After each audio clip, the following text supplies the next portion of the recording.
Okay, time to unbox my new pop culture Zobie box.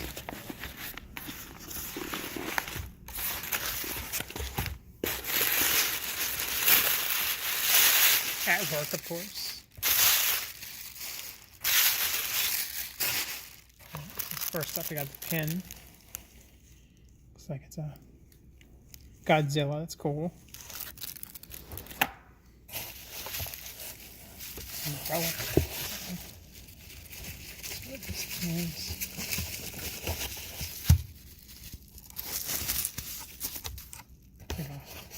Obsidian. Oh, that's pretty cool.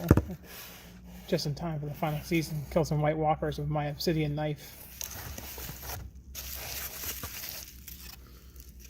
Sorry, dragon glass.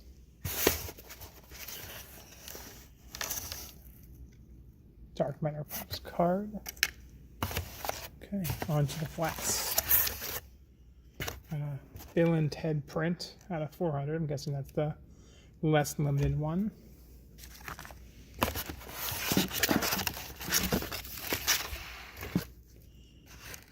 An awesome Perusa Balk Waterboy signed photo.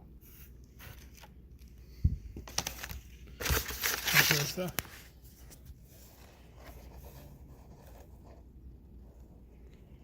would have been nice to get one of the upgrades, but maybe I'll order a second one. All right, that's it. Bye.